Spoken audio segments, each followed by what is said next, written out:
Y ahí en ese contexto, obviamente se logra interpretar el electro en el contexto clínico adecuado. ¿Saben cuánto tiempo se requiere para interpretar un electro? O sea, recapitulo. ¿Sabe cuánto tiempo tenemos nosotros para valorar al paciente, revisarlo, hacer el electrocardiograma e interpretar el electro en una condición crítica? ¿Cuánto tiempo tenemos? 10 minutos. 10 minutos. Entonces, hay que adquirir esa competencia. Hay que tener la capacidad de hay que tener la capacidad resolutiva temprana en el contexto de un paciente en condición crítica de interpretar adecuadamente ese electrocardiograma, ¿de acuerdo? Entonces, la mayoría de esta presentación está por el libro que les pasé, el libro de la Sociedad Colombiana de Cardiología. Obviamente está en cada uno de los tópicos que voy a glosar. Y entonces, ¿esto por qué es importante? ¿Qué es eso? ¿Y qué es lo que se señala con la flecha? Son cardiomiocitos, ¿de acuerdo? ¿Qué es lo que se señala en la flecha? Discos intercalares, ¿de acuerdo? Se superponen entre cada una de las fibras musculares y las células musculares y obviamente hace que el impulso de una célula pase a la otra, ¿de acuerdo? Entonces, ¿por qué es importante esto? Porque, por ejemplo, la conducción eléctrica del corazón es muy sencilla. El impulso eléctrico viaja de una célula a otra. ¿Sí me van a entender? Entonces, prácticamente todo se contrae al tiempo, casi todo se contrae al tiempo.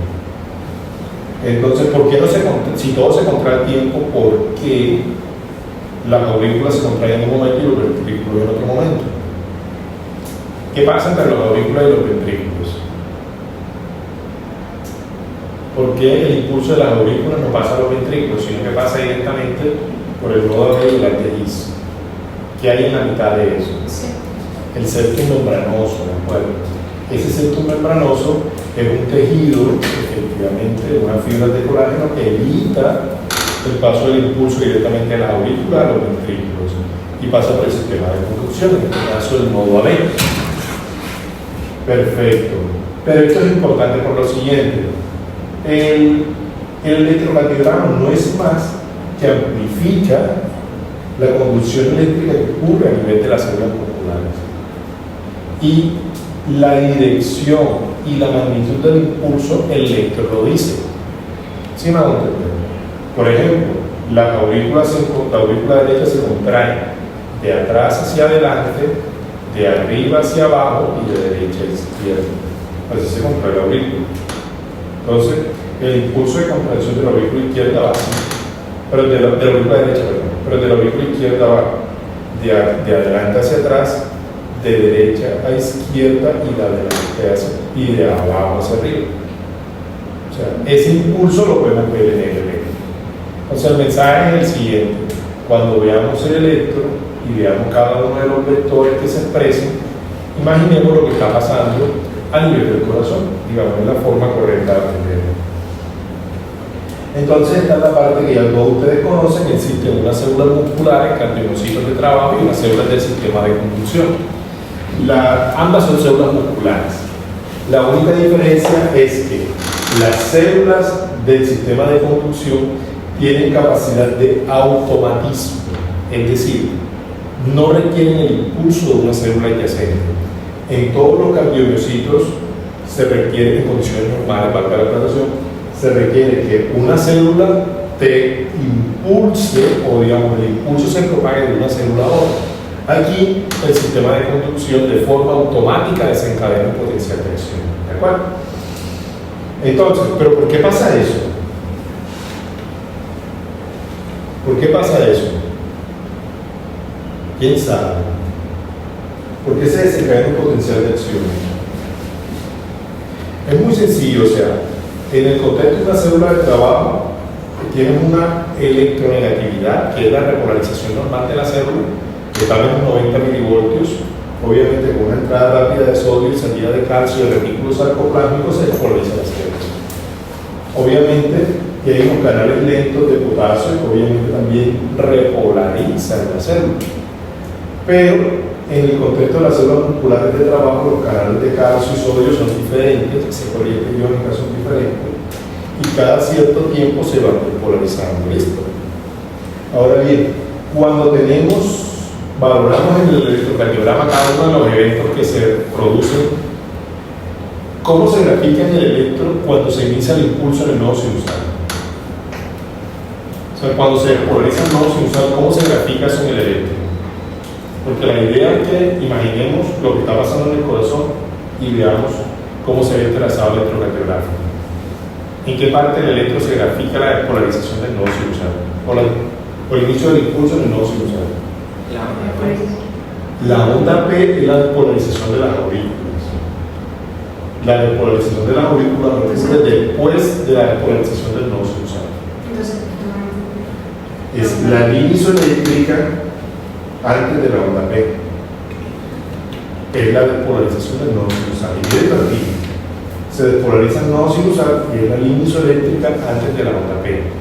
Porque la onda P es cuando el impulso se propaga a las aurículas y despolariza las aurículas. ¿De acuerdo? Eso es despolarización del nodo sinusal. Y ahora bien, porque el nodo sinusal en condiciones normales se dispara de 60 a 100 latidos por minuto y su vida útil es más o menos 75 a 90 años. ¿Por qué? Eso tiene que ver con ¿Por qué funciona automático el nodo sinusal? Tiene que ver con la electricidad. como ellos tienen un potencial de acción que no, o sea, un potencial de acción en reposo que no es el mismo que los miocardiocitos. Entonces, como es un poco más elevado, si no estoy mal, o está en constante intercambio iónico, es más fácil que estas células tengan un potencial de acción, o sea, hagan un potencial de acción. Miren el potencial de reposo del músculo ventricular. Miren que se traza una línea. Es un potencial de reposo estable. Y efectivamente se explica porque el potencial de reposo es menos 90 milivoltios. Y en condiciones normales se requiere la estimulación de una célula adyacente. Pero el potencial de reposo del nodo sinusal es un potencial inestable. Miren el nodo A. ¿Sí vamos a entender? En condiciones normales de estabilidad eléctrica, miren que la despolarización de estas células del sistema de conducción obviamente están en constante cortocircuito. Efectivamente, porque los canales de sodio, calcio y los canales lentos de potasio aquí son diferentes, las corrientes dinámicas son diferentes. Potencial de reposo de membrana es inestable. Bajo esa premisa, estas células del sistema de conducción, por su configuración eléctrica, por sí mismo pueden desencadenar un potencial de acción de forma automática. Y las otras células requieren en condiciones normales la estimulación de una célula adyacente. Pero, valga la aclaración, cualquier parte del corazón por sí mismo puede desencadenar un potencial de acción. O sea, yo puedo tener un impulso que no se originó no sinusal, sino aquí en las aurículas. O puedo tener una contracción ventricular prematura, que fue la que vimos ahí, y no se originó en ningún otro punto del sistema de conducción, sino que se originó en un punto de los ventrículos. ¿De acuerdo? Eso no pasa en condiciones normales. Pero lo normal es que el sistema de conducción tome la batuta y despolarice las células adyacentes. Pero también entiéndase que en condiciones no normales, cualquier parte del corazón puede desencadenar un potencial de acción y estimular a las células adyacentes. ¿Listo? ¿Quién es ese muchacho? Ese es el primer capítulo del libro. Ese Wilhelm Einthoven es un médico, un médico holandés que inventó un aparato que se llama galvanómetro, también conocido como galvanómetro de Einthoven, en el cual cogía al paciente, metía las manos en agua, que es un conductor de la electricidad, amplificaba la señal y posteriormente la graficaba a través del galvanómetro. Y gracias a Einthoven tenemos esto.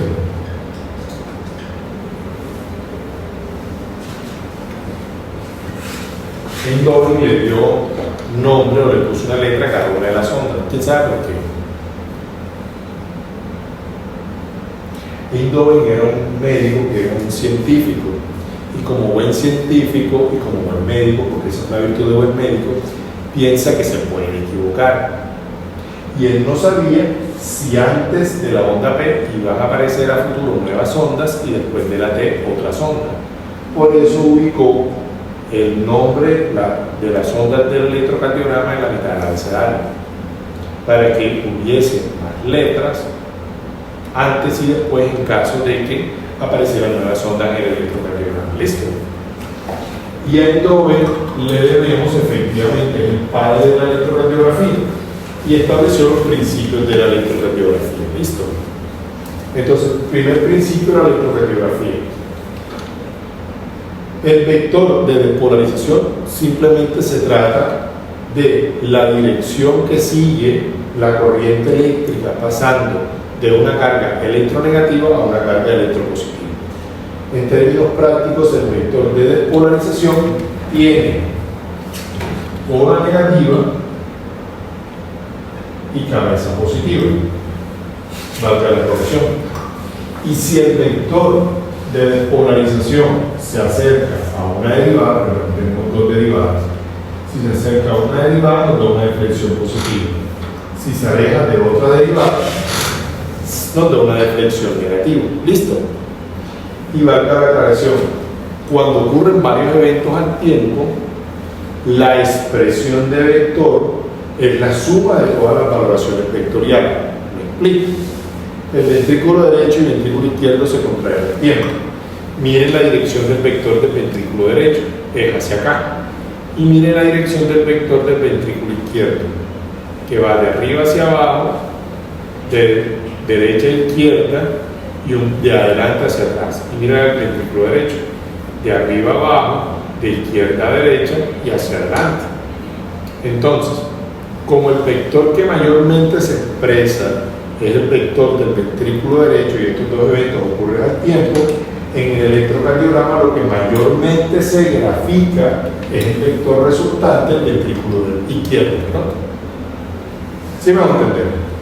Entonces, pero también podemos ver un vector pequeño que es la despolarización del ventrículo derecho. También se logra. Importante la identificación de los vectores para saber qué fenómeno está ocurriendo. ¿Listo?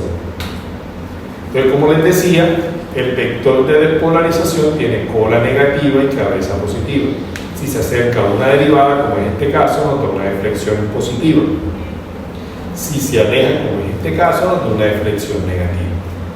Entonces, miren, cuando el vector de despolarización se acerca a una derivada, nos da una deflexión positiva. Si se aleja de otra derivada, nos da una deflexión negativa. ¿Listo? ¿De acuerdo? ¿Saben qué es un dipolo? Son como esto.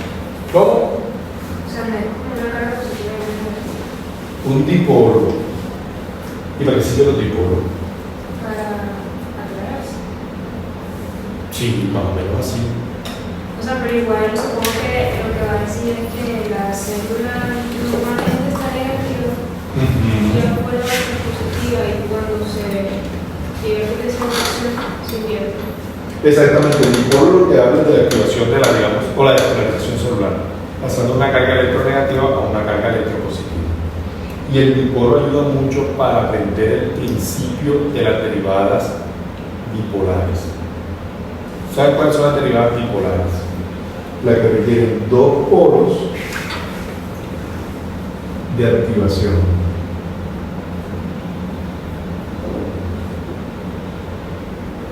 Las derivadas bipolares también se conocen como derivadas bipolares de Mie y son de 1, de 2 y de 3. Y este triángulo que forman las derivadas bipolares se conoce como triángulo de Eindhoven. Ah, por eso. Triángulo de Eindhoven también lo hizo Eindhoven. Se conoce como triángulo de Eindhoven. Y por convención, en el dipolo de activación y en las derivadas bipolares, la corriente va, eso también lo estableció Eindhoven, va de derecha a izquierda y de arriba hacia abajo. Por eso que la dirección de T1 es así, la dirección de T2 es así y la dirección de T3 es así. ¿De acuerdo? Ahora les voy a enseñar un truco más chévere que se aprende. Entonces, vamos a ver si tenemos acá. Vamos a ver acá. Entonces, en el dipolo de activación pasa lo siguiente. Las derivadas viajan en una dirección. Me explico. El electrocardiograma no es más que lo siguiente. Estamos tomando la foto a la conducción eléctrica del corazón en un punto específico. Por ejemplo, aquí le estoy tomando la foto en ABR. ¿Sí me va a entender? Acá le estoy tomando la foto en ABL. Acá le estoy tomando la foto en ABF. Esas son derivadas unipolares de miembros. Las derivadas unipolares precordiales toman la foto del corazón en diferentes puntos. Aquí uno, acá otro y acá otro. ¿Qué pasa con las derivadas bipolares?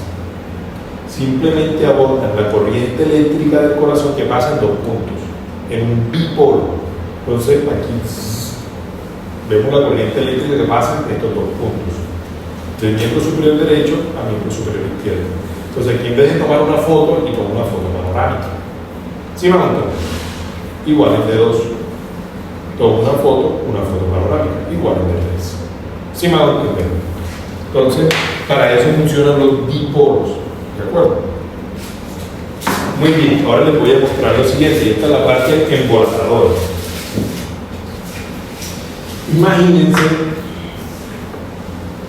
que este es el músculo ventricular, ¿de acuerdo? Y aquí tengo una derivada. O sea, aquí tengo una derivada que me mira la corriente eléctrica en esta zona del músculo del corazón. Y el músculo del corazón se despolariza de endocardio hacia epicardio. ¿De acuerdo? Entonces, y el vector de despolarización tiene cola negativa y cabeza positiva. Por consiguiente, nos da una deflexión positiva. En eso estamos de acuerdo. Perfecto. La repolarización es lo contrario a la despolarización. El vector de repolarización tiene cola positiva y cabeza negativa. ¿Sí me van a entender? Repolarización es volver a la electronegatividad. ¿Sí me van a entender? Entonces, en el vector de repolarización, cuando el vector de repolarización se aleja, aquí se está alejando de una derivada, nos da una deflexión positiva. ¿Sí me van a entender? Esta es la parte que embolar. El vector de despolarización, cuando se acerca, nos da una deflexión positiva. Y el vector de repolarización, cuando se aleja, nos da una deflexión negativa. Bajo ese principio, los complejos QRS, que son eminentemente positivos, van a tener onda T positiva. Y los que son negativos, como ABR, van a tener onda T negativa. ¿Estamos de acuerdo ahí? Si tienen preguntas, pregunten. Interrumpan, no se preocupen. O sea, doctora. Ahora viene la pregunta más profunda de la humanidad. ¿Por qué? Perfecto. Muy bien, esa es la pregunta, doctora. Muy sencillo. Imagínate que yo te quiero abrazar. O sea, yo me quiero ser positivo contigo. Entonces, cuando yo quiero ser positivo contigo, efectivamente sale una deflexión positiva. ¿Sí me van a entender? Ahora pasa el caso contrario. Yo no te quiero abrazar, yo te quiero empujar. ¿Sí me van a entender? Pero yo me estoy alejando de ti. O sea, no te puedo empujar. ¿Sí me van a entender? Aquí no te quiero abrazar, sino que te quiero empujar. Bajo esa premisa, como me estoy alejando de ti y la acción que voy a hacer es la contraria a abrazarte, es una acción positiva. No sé si me estoy haciendo entender. Imagínate lo siguiente, es más aritmética la cosa. Si lo positivo, si lo negativo se vuelve positivo y se acerca, nos da una deflexión positiva. Pero si lo negativo, si pasamos de lo positivo a lo negativo y lo negativo se aleja, nos da una deflexión positiva. ¿Sí vamos a entender? Aquí nos volvemos positivos es porque se acerca a lo positivo. Y acá nos volvemos positivos porque se aleja a lo negativo. ¿Sí vamos a entender? ¿Sí vamos a entender? Porque el vector de repolarización tiene bola positiva y cabeza negativa. O sea, si lo positivo se acerca, nos da una deflexión positiva. Pero si lo negativo se aleja, nos da una deflexión positiva. ¿Sí vamos a entender? Bajo esa premisa funciona eso. Es lo mismo con los abrazos. Más o menos así. Muy bien. Entonces, como les dije yo, en el electrocardiograma, el papel es un papel milimetrado. Y esta parte sí toca aprendérsela bien. Cada milímetro en el eje vertical a una adecuada calibración, que es 10 milímetros por milivoltio, equivale a 0.1 milivoltio. En el eje vertical, 10 milímetros, 1 milivoltio. 5 milímetros, 0.5 milivoltios. ¿De acuerdo? Y en el eje horizontal, 25 milímetros equivalen a 1 segundo, a una adecuada calibración. O sea, cada milímetro pequeñito son 0,04 segundos, lo que es lo mismo 40 milisegundos, ¿de acuerdo? Y el de 5 milímetros, que es el cuadrito grande, 0,2 segundos, que es lo mismo 200 milisegundos. No hay forma de aprendérselo, sino aprendérselo. O sea, cada milímetro, 0,04, lo mismo que 40 milisegundos en el eje horizontal. Y 0,1 en el eje vertical. Cada 5 milímetros, 0,2 segundos, lo que es lo mismo 200 milisegundos. Y eso hay que aprendérselo sí o sí, porque las alteraciones electrocardiográficas se valoran en duración duración y amplitud del vector. Todas las alteraciones electrocardiográficas se valoran así. ¿De acuerdo? Entonces, miren, ya sabemos, 10 milímetros equivale a 1 milivoltio y 25 milímetros equivale a 1 segundo. ¿Listo? El electrocardiograma simplemente, como les decía, es la amplificación de la conducción eléctrica del corazón. Hay diferentes formas de registrarlo. Hay un registro en pluma magnética, que la pluma está magnetizada y quema el papel eléctrico. La mayoría de los electrocardiogramas actuales es una impresión sobre el papel. ¿De acuerdo? Entonces, en el electrocardiograma convencional de 12 derivaciones existen 12 derivaciones. 3 bipolares, que son las de miembros, de 1, de 2, de 3. 3 unipolares, que son ABR, ABL y ABF, y 6 precordiales, que van de B1 a B6. Y cada una de las derivadas valora diferentes caras del corazón. Y eso también toca aprenderse. No hay otra forma sino aprenderse. Memorizarlo, anotarlo, pero siempre revisarlo. Porque no hay otra forma sino aprenderse. Porque las alteraciones electrocardiográficas se valoran en la cara que está afectando el electro. Entonces, D1 y ABL es cara lateral alta, D2, D3 y ABF cara inferior, B1, B2 cara septal, B3 y B4 cara anterior, B5, B6 cara lateral baja. ¿De acuerdo? No hay otra forma de aprenderse sino aprenderse. Entonces, miren lo siguiente: el término bipolar simplemente registra la conducción en electrodos aplicados en el cuerpo, en este caso las extremidades. Por convención, las derivadas van de derecha a izquierda y de arriba hacia abajo. Aquí se los amplifico, se los muestro mejor. De 1 va de miembro superior derecho a miembro superior izquierdo. De 2 va de miembro superior derecho a miembro inferior. De 3 va de miembro superior izquierdo a miembro inferior. Es la dirección de cada uno de esos vectores en las derivadas. Ahora miraremos por qué es importante. ABR simplemente es la conducción eléctrica que tú ves en este punto. ABL es la conducción eléctrica que tú ves en este punto. Y ABF es la conducción eléctrica que ves en este punto. ¿Listo? Y existen, como les decía, las derivadas unipolares precordiales de B1 a B6. Y esto sí es chévere y esto de todo el mundo se confunde. Y esto hay que aprendérselo también. Acá en 2 grados se encuentra cada una de las derivadas de miembro. Entonces esta parte es chévere. Ya sabemos que D1 va de derecha a izquierda. D2 va de miembro superior derecho a miembro inferior. Y de miembro superior izquierdo a miembro inferior.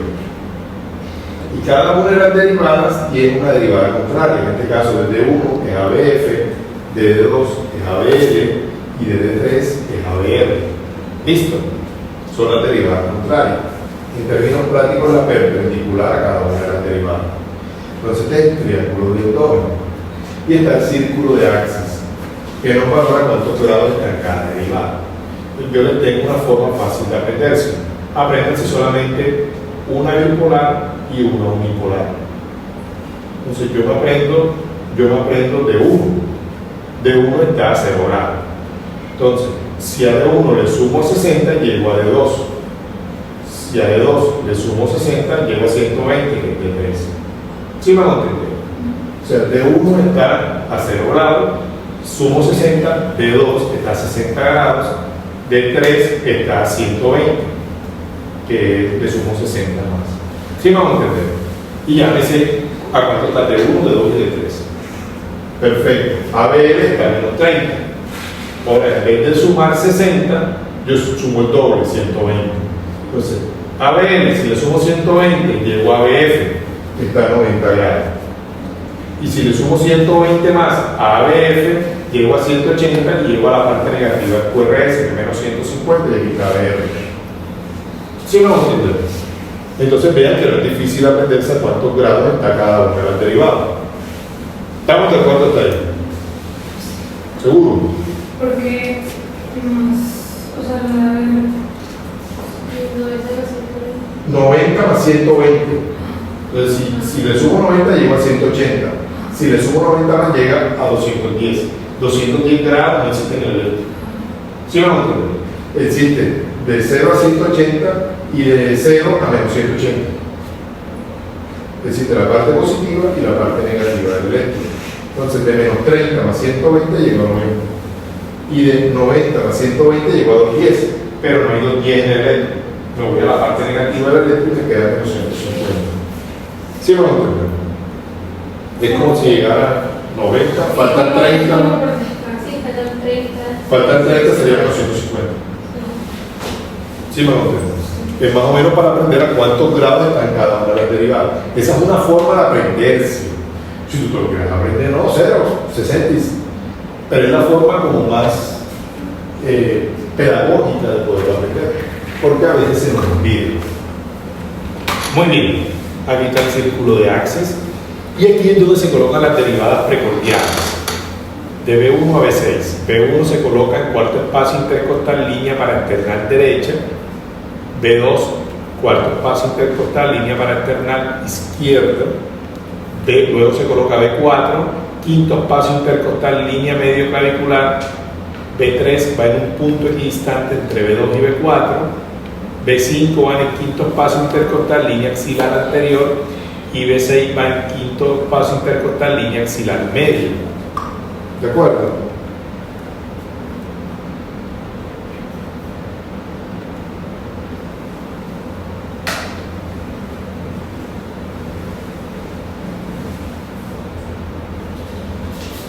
Muy bien. Están escribiendo los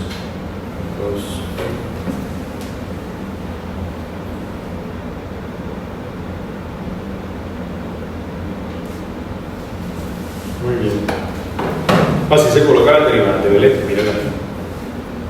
Así se la colocamos a los pacientes para hacer el electrocardiograma. ¿Listo? Entonces existen las derivadas precordiales torácicas, pero también que nos valoran los diferentes vectores. Por ejemplo, miren, el vector de ventrículo derecho, ¿a qué derivada se acerca? Miren, esta es la parte bonita del asunto. En las derivadas precordiales se acerca B1, B2, y por eso tenemos una deflexión positiva pequeñita. Pero el vector más grande es el del ventrículo izquierdo, nos da una deflexión negativa, que es esta. ¿Sí me van a entender? Pero miren que el vector del ventrículo izquierdo se acerca a B5, B6. Por eso tenemos un QRS marcadamente positivo en B5, B6. Y en B1, B2 es marcadamente negativo, lo contrario a nuestro electro que vimos allá. Entonces, ese electro no es normal en las derivadas precordiales, porque uno no esperaría ver R's grandes en B1, B2, y es lo que estamos viendo en el electro, ¿listo?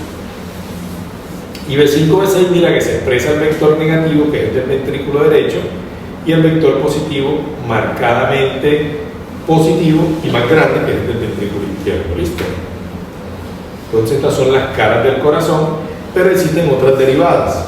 Existen derivadas derechas. Las derivadas derechas sirven para ver si hay infarto extensivo al ventrículo derecho, que fue el que le hicieron a nuestro paciente. Miren que son estas. Simplemente es colocar el electrocardiograma hacia el otro lado y nos valora B3R, B4R, B5, B6R, y y nos habla de la extensión del infarto al ventrículo derecho. ¿De acuerdo?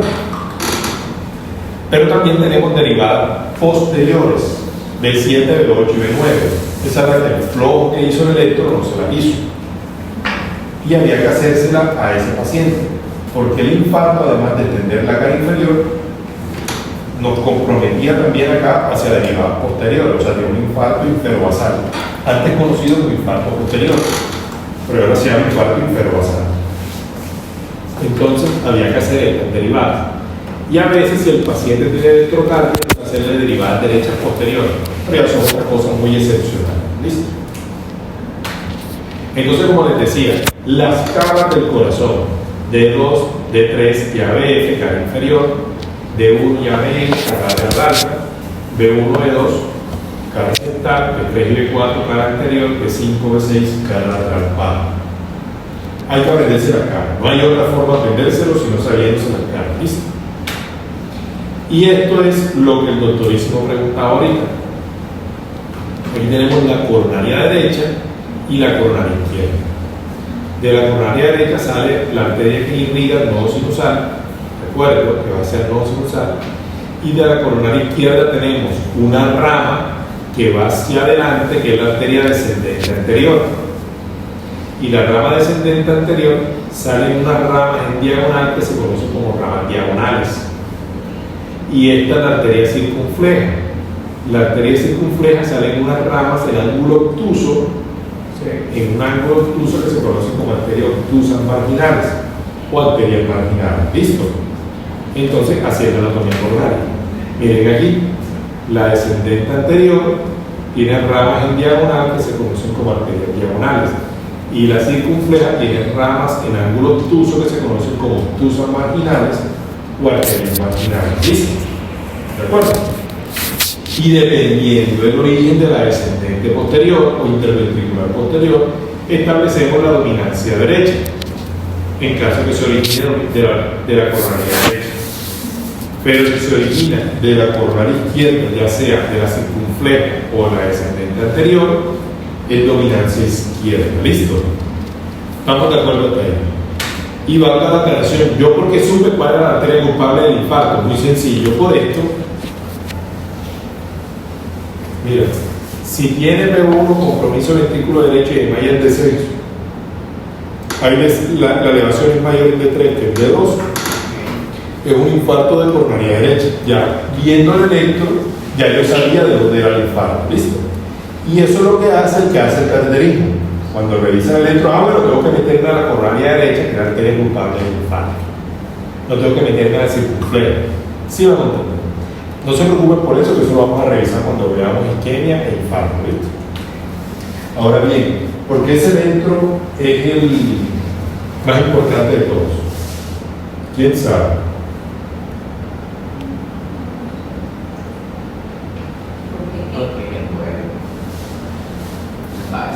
Porque ese electro es el más importante de todos.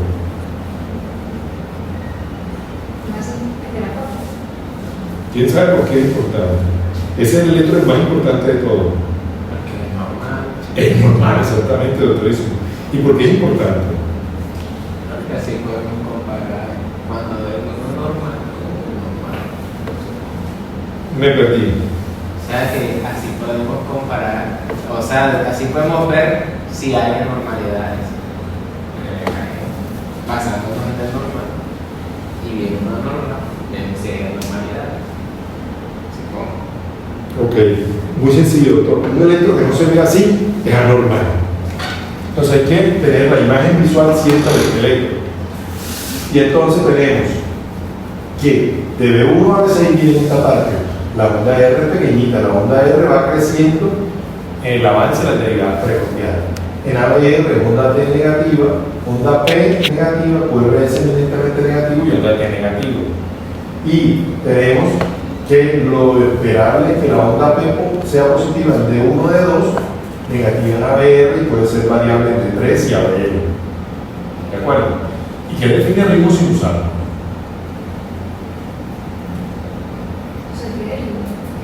¿Cómo se define el ritmo sinusal? Varios parámetros. No, es simplemente una sola definición. Un ritmo que o sea, que lo está mandando el nodo sinusal. Un ritmo cuyo impulso nace en el nodo sinusal y se caracteriza por onda P normal. ¿De bien? ¿Qué es onda P normal? Una onda P normal es positiva en D1 y D2, negativa en ABR y variable en D3 y ABL. Por ejemplo, si yo tengo una onda P negativa en D2, ese impulso no nace en el nodo sinusal. ¿Sí me lo entiendo? Ritmo sinusal. Onda P es un ritmo que nace en nodo sinusal. Se caracteriza por onda P normal, precedida, que precede cada complejo QRS y RR regulares. ¿Qué es una onda P normal? En la siguiente parte de la definición.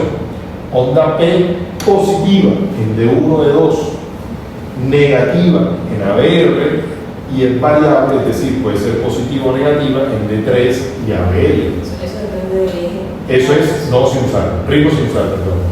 O sea, lo que es variable de la onda P en la Puede ser positiva o negativa en D3 y ABL. Pero aquí en B1. En D1, en B1 es subifásica, ya te mostraré por qué. Ya llegaremos allá. ¿De qué depende que sea variable de 3? D3 y ABL, dependiendo de la dirección del vector de polarización. Ahorita llegamos allá. Entonces, miren, si tengo una onda P negativa en D2, ese ritmo no es sinusal. ¿Sí me vamos a entender? No es sinusal el ritmo. ¿Estamos de acuerdo hasta ahí? ¿De acuerdo? Muy bien. Entonces, ¿cómo se ve el ritmo? ¿Cómo se lee el electro? Se ven ondas, segmentos, intervalo, ritmo, frecuencia, eje, y establecemos el diagnóstico. ¿De acuerdo? Ahora bien, esta parte se llama equivocarse. Bueno,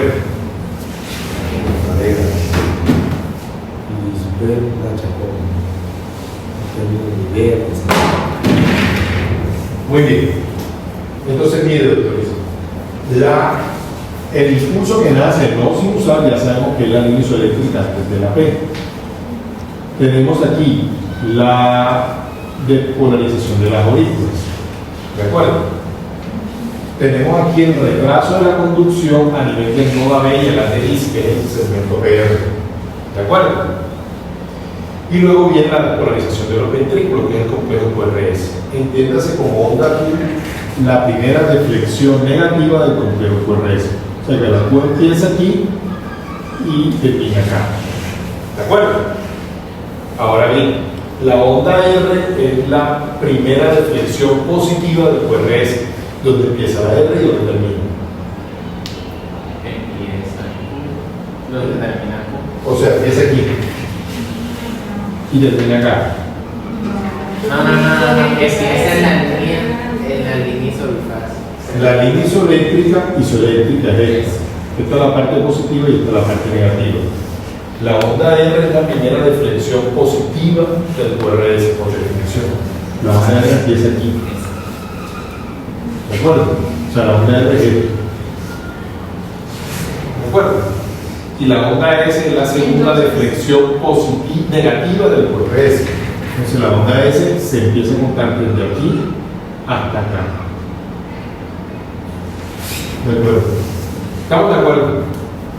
Ahora viene la parte. Pero entonces, o sea, que Q llega hasta donde empieza R.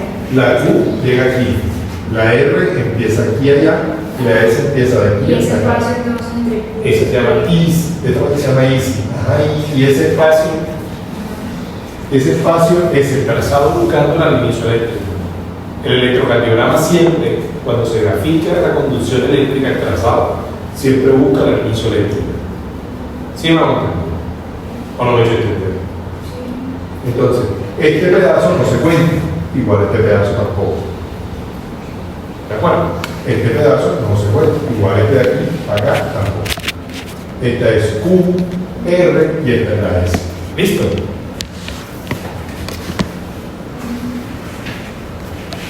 Muy bien. Y la onda, tenemos el punto J, el segmento ST, es el punto de máxima despolarización ventricular. Y la onda T, que es la repolarización de logaritmo. ¿Listo? ¿Estamos de acuerdo? Muy bien. Y existen diferentes morfologías de complejos QRS. El que ustedes conocen clásicamente es este. Q minúscula, bueno, valga la aclaración, antes de eso.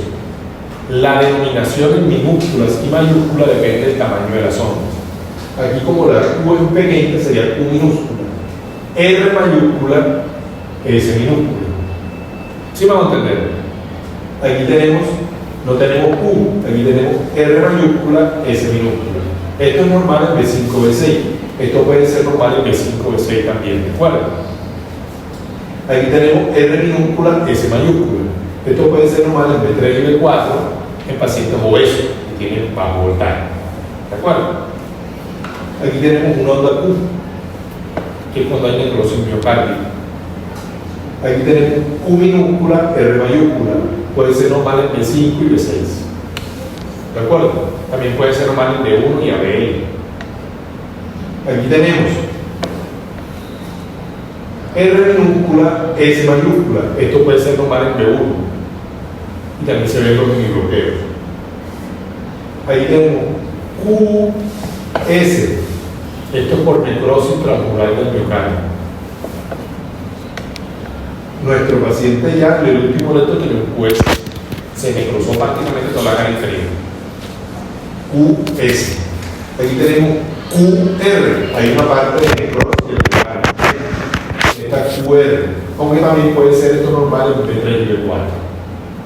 Y esta sí está chévere.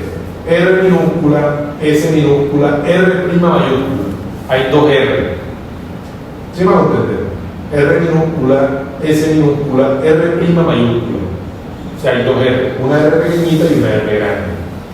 Esto es esperable en el bloqueo de rama derecha, en B1 y B2, y en el síndrome de Urban, también se puede ver. Pero que si vemos la Q, digamos el QS en las posteriores, digamos en un P1 posterior, en un P1 anterior vamos a encontrar una R super positiva. Exactamente. ¿Qué es lo que tenemos? ¿Qué es lo que tiene que pasar? Exactamente. Entonces, eso es lo que se ve en el frente. ¿Cuál es la Q y cuál es la S en el mayúsculo?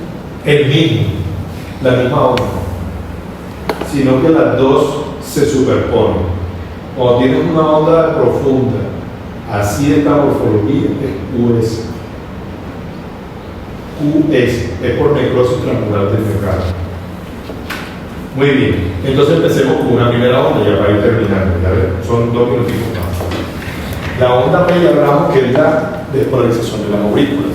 Su duración es de 0,08 a 0,1 segundo, es decir, de 80 a 100 milisegundos. ¿Cuántos milímetros son? ¿De 80 cuánto? De 80 a 100 milisegundos. Es la duración normal de la onda P. O sea, que el eje horizontal, ¿cuántos milímetros son? 2. De 2 a 3. De 2 a 2,5. Y el voltaje debe ser menor a 0,25 milivoltios. ¿Cuánto es? 2,5 también. Entonces, la onda P es positiva de 1 de 2, negativa en ABR y puede ser variable de 3 y ABR. ¿Listo? Entonces, está la morfología de onda P en D2. Ahora bien, la onda P ¿para qué nos sirve? Para definir el ritmo, obviamente, si el ritmo se origina en no sinusal o es un ritmo que se origina en un sitio diferente, pero también nos sirve para ver, como onda P es aurícula y de polarización auricular, nos sirve para ver el crecimiento auricular. Para eso sirve la P. O sea que si es muy positiva es... Ya, para que no se preocupe, doctorísimo. La onda P es para ver el crecimiento auricular. Entonces, ¿cómo va D2? D2 va así. ¿Sí o no? De miembro superior derecho a miembro inferior. ¿Listo? Esa es la dirección de D2. Entonces, en D2, aquí está. Voy a dividir la onda P por la mitad. El vector que asciende es la aurícula derecha y el vector que desciende acá es la aurícula izquierda. ¿Sí vamos a entender? Si tenemos un aumento en la amplitud del voltaje del vector mayor a 0,25 milivoltios, mayor a 2,5 milímetros, sin afectar su duración, hablamos de crecimiento auricular derecho. ¿Sí o no? Pero, si tenemos un aumento de la duración de la onda P en D2 sin afectar su voltaje, hablamos del crecimiento auricular izquierdo. ¿De acuerdo? Esta morfología de onda P en D2 de forma picuda, de base estrecha, normal, pero onda P picuda mayor a 2.5 milímetros, 0.25 milivoltios, se conoce como onda P pulmonar, porque se limita a tensión pulmonar. Y esta onda P de más de 120 milisegundos de duración, con una muesca en la punta, ¿de acuerdo? Esta muesca es característico del crecimiento auricular izquierdo. Y esta morfología de onda P se conoce como onda P mitrale. Se llama onda P mitrale porque se ve en la estenosis mitral. ¿De acuerdo? No es difícil, ¿no? O sea, la muy alta, el D2, el crecimiento auricular derecho. Y la muy amplia, el crecimiento auricular izquierdo. ¿De acuerdo? Ese es D2. Ahora bien, miren dónde está B1. B1 está aquí. ¿Qué vector se acerca a B1 y qué vector se aleja de B1? ¿Qué vector de las aurículas se acerca a B1 y cuál se aleja? El derecho se acerca Y el izquierdo se aleja, exactamente. Entonces, B1, la onda P, normalmente es subifásica. Y la onda P en B1 la vamos a dividir así. El vector positivo de la aurícula derecha y el vector negativo de la aurícula izquierda. Los dos son iguales. El vector que mayormente se expresa es el que nos define el crecimiento auricular. Si se expresa más el vector positivo, crecimiento auricular derecho. Si se expresa más el vector negativo, crecimiento auricular izquierdo.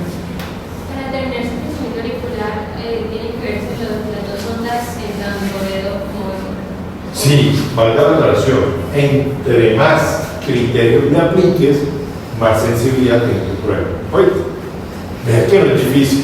Solo tiene uno de los dos. Eso tiene una de dos ondas. Te da para crecimiento auricular, pero tiene que cumplir bien el criterio.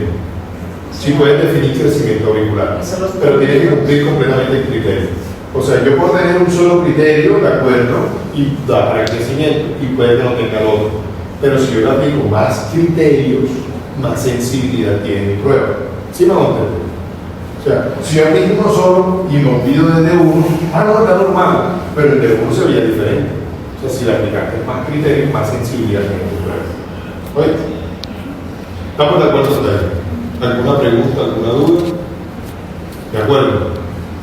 Bueno, entonces, vieron que el crecimiento auricular no es difícil.